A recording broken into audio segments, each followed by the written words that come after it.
नाजरीन मोहतरम अस्सलामु अलैकुम वरहमतुल्लाहि वबरकातुहू। आप जहाँ भी तशरीफ़ फरमा है, अल्लाह पाक आप पर रहमत और अपने फ़ज़ल के नुज़ूल फ़रमाए। तो नाजरीन मोहतरम, आज मैं आपके लिए एक इंतहाई मुजर्रब नुस्ख़ा लेके हाज़िर हुआ हूँ। वो लोग जिनके घर पानी के छट्टे पड़ते हैं, या जिनके घर खून के छट्टे पड़ते हैं, या जिनके कपड़े संदूक में या सेफ में पड़े पड़े टक लग जाते हैं, ये उनके लिए मुजर्रब तरीन नुस्ख़ा है। और इंशाअल्लाहुर्रहमान ये जो अमल है ये घर की हिफाजत के लिए है। ये अमल शैतानी शर से और शरीर जिन्नों से घर को महफूज रखता है। और ये जो अमल है ये बाबा जी अली मोहम्मद साहब जिन्ना वाले, ये उनका अमल है। तो ऐसे लोगों के लिए इंशाअल्लाहुर्रहमान जिनको ये परेशानियां हैं उनके लिए ये तोहफ़ा है। तो ये लोग अक्सर तौर पे होता है ऐसे है कि आमलों के पास जाते हैं, पीरों के पास जाते हैं, वक़्त भी ज़ाया करते हैं, पैसे भी ज़ाया करते हैं और नतीजे में हाथ कुछ भी नहीं आता। तो जब अल्लाह पाक ने हमें इस्लाम दिया है, हमें दीन दिया है, हमें कुरान दिया है, तो अल्लाह के फ़ज़ल से हम ख़ुद मेहनत करें तो इंशाअल्लाहुर्रहमान ऐसी शैतानी शर से अल्लाह पाक हमें महफूज फरमा देंगे। तो अमल करने के लिए, जैसे कि मैं इससे कबल भी अपनी वीडियोस में बता चुका हूँ कि 2-3 बातें जो है ना वो इंतहाई ज़रूरी हैं अमल की कामयाबी के लिए। पहली बात तो ये है कि जिस बंदे ने अमल करना है उसका जिस्म और कपड़े हैं ना वो पाक होने चाहिए। और दूसरी बात ये है कि उसका जो ज़रिया मुआश है वो जायज़ ज़राए से हासिल किया हुआ हो। नाजायज़ और हराम की जो कमाई है ना उसका ये अमल जो है ना उसमें अल्लाह पाक बरकत नहीं डालते। और तीसरी बात जो मैंने अर्ज़ की है वो है नमाज, कि जिस बंदे ने भी अमल करना है वो बंदा नमाजी होना चाहिए।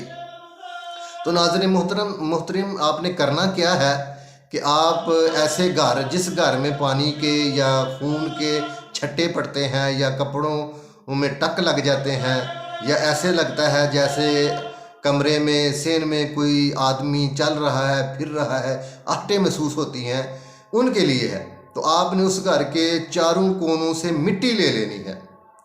अगर मिट्टी ना मिले, घर चूँकि आजकल ज़्यादातर पक्के ही हैं, तो आप ऐसा करें 4 कील ले लें, स्टील के कील। अगर मिट्टी मिले तो वो बेहतर है। तो स्टील के कील लेके आपने अमल ये करना है कि अव्वल आपने 11 मरतबा दरूद इब्राहीमी पढ़ना है, और 11 मरतबा दरूद इब्राहीमी के बाद आपने 11 मरतबा आयतल कुर्सी पढ़नी है, और 11 मरतबा आपने सूरत बकरा का पहला रुकू पढ़ना है, और 11 मरतबा आपने चारे कुल पढ़ने हैं, यानी कि सूरत नास 11 मरतबा, सूरत फलक 11 मरतबा, कुल हुवल्लाहु अहद, सूरत इखलास जो है ये भी 11 मरतबा, और कुल या अय्युहल काफिरून जो है ये भी 11 मरतबा। ये आपने 11-11 मरतबा पढ़ के एक कील पे फूंक मार देनी है। अगर मट्टी है तो मट्टी के पे फूंक मार देनी है। तो इस तरह आपने 4 कीलों पर 4 फूंकें मारनी है। अगर मट्टी है तो उसमें आपने 4 फूंकें लगानी है। तो अगर मट्टी है तो फिर उस मट्टी को जहाँ जहाँ कोनों से उठाया था वहाँ ही दबा दें। ज़रा नीचे करके दबाएं, ऊपर ना दबाएं। नीचे दबा के ऊपर ताज़ी मिट्टी डाल दें और उसको बंद कर दें। अगर आपके पास कील है तो ये कील आप चारों कोनों पर ठोक दें। तो जब कील ठोंके, एक कील ठोंकें तो ये आप जो मैंने बताया है 11-11 मरतबा पढ़ें और दूसरे कोने तक फूंक लगाएं, और फिर वो ठोक दें, और फिर वहाँ से खड़े होकर तीसरे कोने पर फूंक लगाएं, और तीसरा ठोंकने के बाद आप जो है ना चौथे कोने तक फूंक लगाएं। इस तरह आपने 4 फूंकें लगानी है और 4 कील ठोकने हैं। अगर मट्टी है तो 4 कोनों पे आपने मट्टी डालनी है और 4 कोनों पे इस तरह आपने फूंकें लगानी है। तो इंशाअल्लाहुर्रहमान अल्लाह के फ़ज़ल से ये अमल करने के बाद आपका घर शैतानी शर से, शैतानी जिन्नात से, शैतानी अमल से अल्लाह के फ़ज़ल से महफूज हो जाएगा। तो नाज़रीन मोहतरम, अगर आप चाहते हैं कि ऐसी नायाब वीडियोज़, क्योंकि ये बातें आमल हजरात लोगों को बताते नहीं हैं, جو میں آپ کو بتا رہا ہوں، ہم تو بس نیکی کا جذبہ لے کے آپ کے سامنے بیٹھے ہوئے ہیں، تو دعا کریں اللہ ہماری بھی نیکی قبول فرمائے۔ تو اگر کوئی اس معاملے میں پریشان ہے، اللہ پاک اس کی پریشانیوں کو دور فرمائے۔